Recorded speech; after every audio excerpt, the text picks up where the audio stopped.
right now. Pittsburgh's best sports show is about to begin. Call us or tweet us. We've got things to talk about on the Ireland Contracting Nightly Sports Call. Good evening, everyone. Welcome inside the Fan Cave. Bob Pompeani here until 11 o'clock. You can call the program at 412-575-2600. Hit me up on X. It's at KDPomp.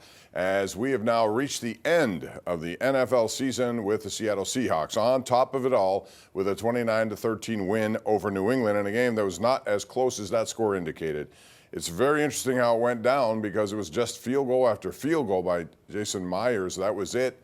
12-0 at the end of 3, and then all of a sudden things got a little crazy. 30 combined points to make that final 29-13. By the way, the over and under number was 45.5. So a lot of people were sweating that out, especially when you saw Kenneth Walker score a touchdown that would have put it over, but it was called back by penalty. So under wins that if you made that wager. Meanwhile, it was what a season for Seattle, all you can say. I mean, Mike Macdonald's done one heck of a job. He did not win Coach of the Year. That went to Mike Vrabel.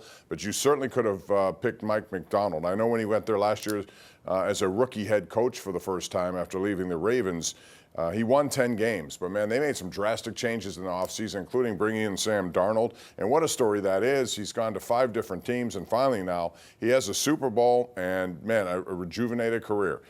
Give him a lot of credit for grinding it out, and that's what it takes sometimes. When you're down on your luck, he started with the Jets, went to Carolina. He said his year in San Francisco was huge for him because he learned a lot about offensive complexes, even if he didn't play in those games.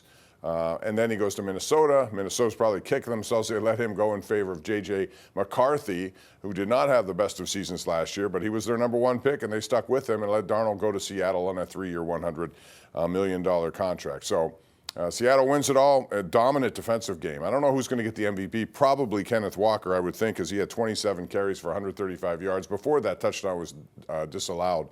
So he was a workhorse for them. But you could have given it to the entire Seattle defense. So many guys. Byron Murphy had 2 tackles for losses, 2 sacks. Derek Hall, 2 sacks, 2 tackles for losses. They sacked him 6 times, had a pick 6 at the end there. I mean, it was just a dominant performance by the Seattle defense. Meanwhile, we're talking about that. We're also talking about the Olympics getting started with hockey. Who do you like there? As I said in the sportscast, it's kind of a shame Russia doesn't have a team there. They're banned because of what's gone on politically in this world, and so therefore they're not going to be represented. But if they were, they'd have a heck of a roster, and I think the best goalie threesome of any of these teams in the Olympics. As it is, Canada expected to win with the USA picked to finish second. We'll see how that goes. Both very talented rosters. I saw today that Crosby on the first practice with Team Canada was on a line with Mark Stone and Mitch Marner. They have a lot of talent. They have Connor McDavid. They have Nathan McKinnon. They have so many talented guys on that team. So we'll see what happens. And USA is pretty well loaded too, although they left off some guys I thought should have been on that roster, like Jason Robertson. And some other guys, Cole Caulfield of Montreal. What an outstanding player he is. But those guys were left off the roster in favor of veterans like Vincent Trocheck and J.T. Miller. 412-575-2600 is that number to call. We'll talk about that. We'll also talk about some of the stuff going on with regard to the Penguins at the break. Here they are, now second in the Metro, and they certainly have a legitimate shot of getting to the playoffs, and then who knows in there what they will do. When they get done with this Olympic break, they're going to soon be faced with a deadline, a trade deadline. What do they do in that trade deadline? We'll talk about that. I'd love to hear from you. Same number, 412-575-2600. And the Pirates will kick into full gear this week with the pitchers and catchers reporting, and then spring training's off and running. Have they done enough to make you think they can be competitive for a wild card spot at least? Or what else do they need to do to suit your fancies there? I still think they need another bat. How they get it, who knows? They can make some trades along the way. There's still some guys out there to get, and we'll see. Marcell Ozuna is a name that's come up quite a bit, but again, nothing done as of yet. He did not have a good year last year, although he has been a pretty good DH in Atlanta.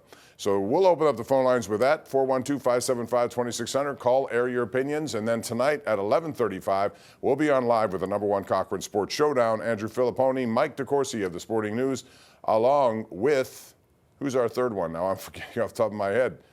Jason Mackey, that's right. Jason Mackey from the Post-Gazette. He'll be on his way to spring training, so we'll have a lot to talk about with that. That's coming up tonight, 11:35 KDKA. We'll take a break. Open up the phone lines right now. Call us at 412-575-2600 right here on the Ireland Contracting Nightly Sports Call.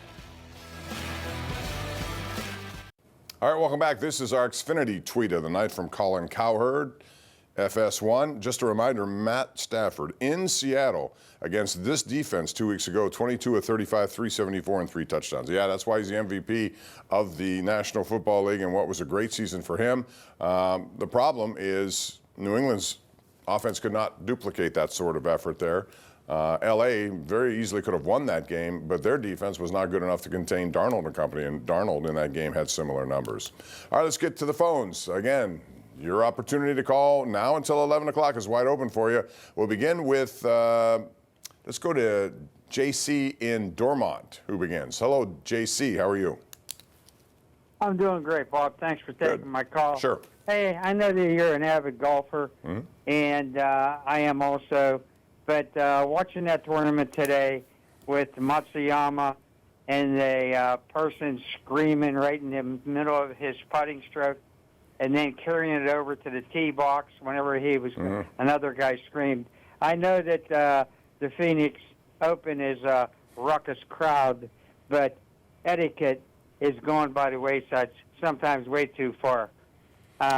Just want your thoughts on that. Yeah, especially at that event, but they've created this whole situation by doing what they've done. They've allowed it to get way out of hand. I mean, we've seen streakers, we've seen guys do snow angels in the sand angels, whatever you want to call them, drunk guys moving in the middle. They did a good job this year of getting rid of some people before that ever happened. But, you go there, you're a victim of your own opportunity to make money, and that's what they did. They wanted to make it a big event, and it's fun, but it's also, at times disconcerting if you're a golfer. When you go to that 16th tee, I think you expect it. You're going to hear boos. You're going to see all sorts of stuff. You're going to hear it from the crowd when you don't hit a good shot. That's fine. But when it carries over to late in the round, you're on the 18th tee or the 17th, and somebody's yelling before you putt. I think that's certainly something that needs to be controlled. And in that environment with that many people, you're going to run the risk of it happening. So Matsuyama, though, that's no excuse for him. He is having trouble down the stretch driving. He put himself in a bad position on 18. He certainly put him in a worse position in the first playoff hole when he drove it into the water. So, Chris Gotterup did a very good job at coming back and winning. But Scotty Scheffler, my lesson from this tournament always is never underestimate Scheffler. He shot 2 over 73. He was tied for like 72nd after one round. He ended up being one off the lead at one point. I think he ended up tied for 4th, but he shot 64 today. He's always going to be around the leaderboard. Let's go to Bert and Ross Traver. Bert, welcome to the program. How are you tonight? Bob, thanks. I have 3 quick things.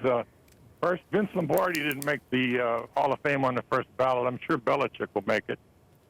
Second, I think Tomlin is the Hall of Fame coach, but I give Cowher the edge over him because looking back, I think Ben's development had more to do with Ken Anderson than it did with Tomlin, and Cowher's playoff success gives him the edge.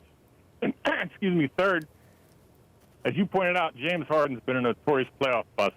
He's been a little better the past couple of years. I wonder what you think about the trade to the Cavs.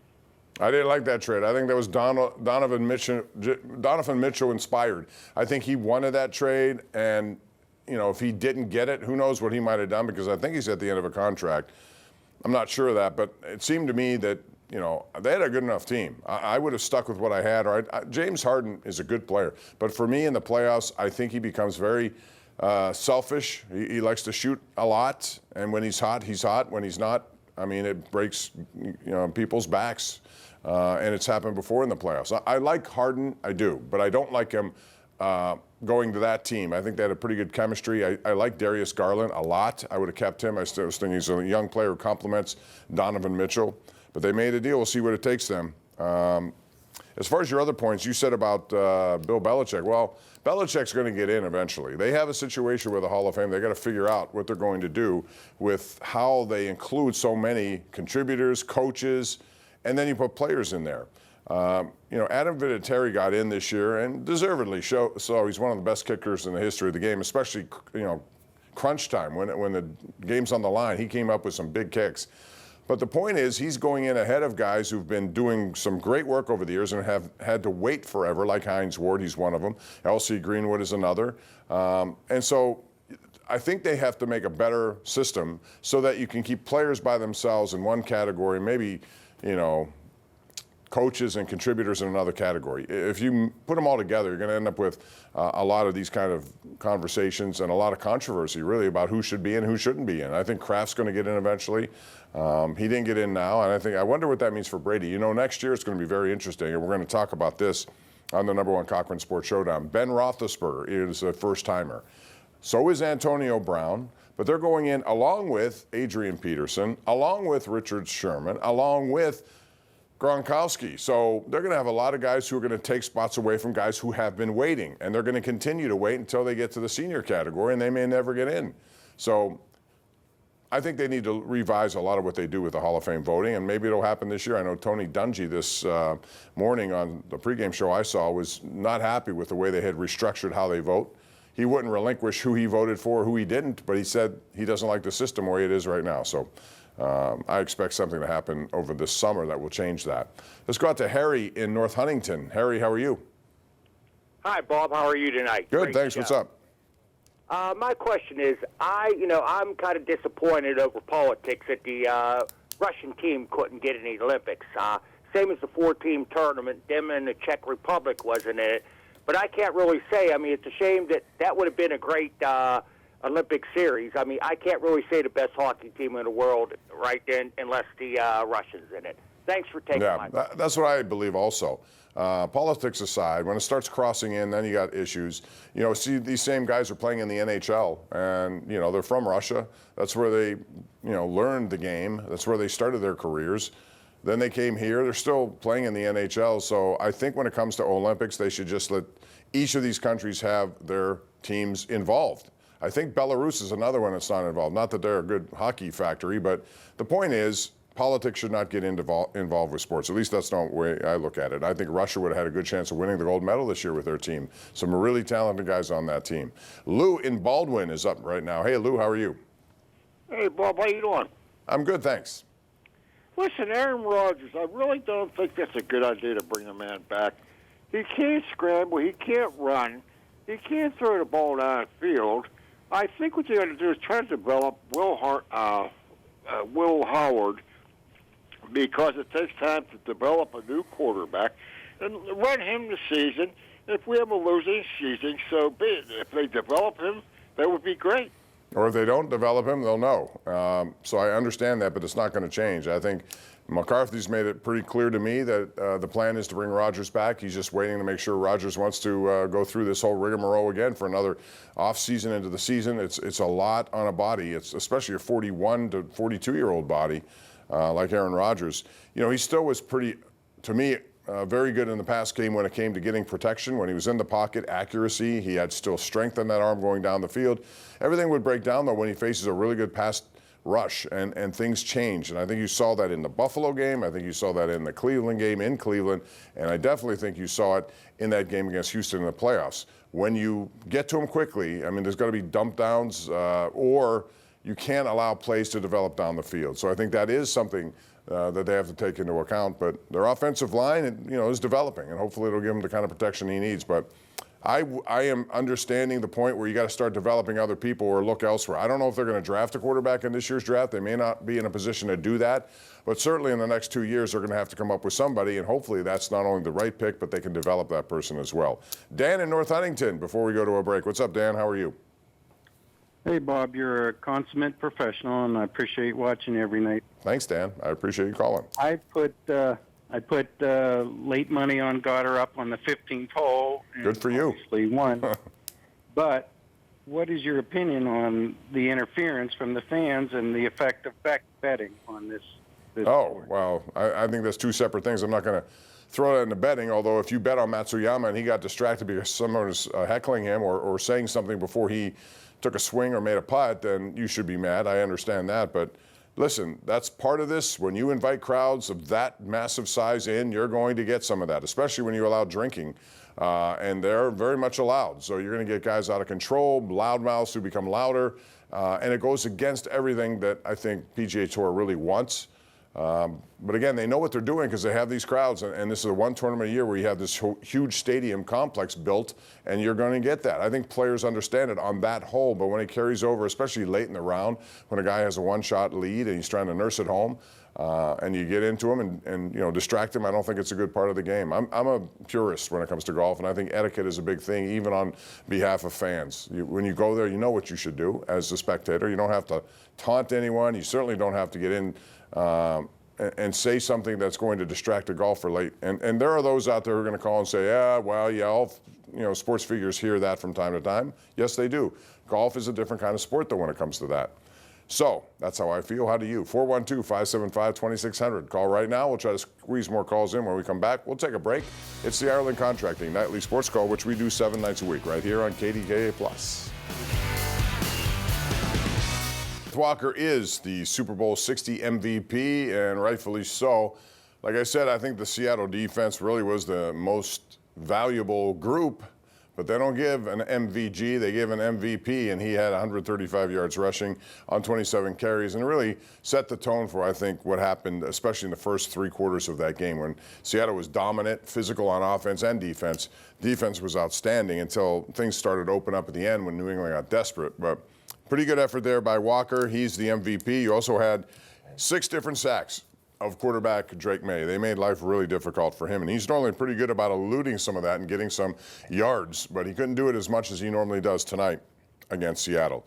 One other thing we're going to talk about on the #1 Cochran Sports Showdown will be the Pirates and their expectations coming into this upcoming season, but also the arbitration award that was won by Tarek Skubal of Detroit, because this is a guy who is very similar to Paul Skeens, and the kind of resume he's going to have as he heads toward free agency. Skubal went from making, first couple of years $1 million, all of a sudden $10 million, and then he goes up, and now he's up to $32 million. He had put in that sum of money for himself. Detroit countered with $19 million. They didn't compromise. The arbitrator took the $32. So now he's at the end of his contract coming up. He will be traded, no doubt, by Detroit at some point. One of the reasons why they signed Framber Valdez to $38 million a year, because they knew that's part of the plan, and they'll get a big haul for him. But it's going to be similar to, I think, what Paul Skeens will face, because he's going to go into arbitration next year, and while he'll go from $1 million to maybe 10 or 12 the following year, it'll jump substantially, and then the Pirates are going to be faced with that same kind of decision. It's a shame how it goes, but that's it. If you don't want to pay that kind of big money, you'll make a trade before it ever gets to that. We'll talk more about that. #1 Cochran Sports Showdown tonight, 11:35 KDKA. Bob Pompeani signing off. Thanks for joining us. We'll do it again tomorrow night and every night, 10:35 right here on the Ireland Contracting Nightly Sports Call. Hope you have a good week. Thanks for joining us.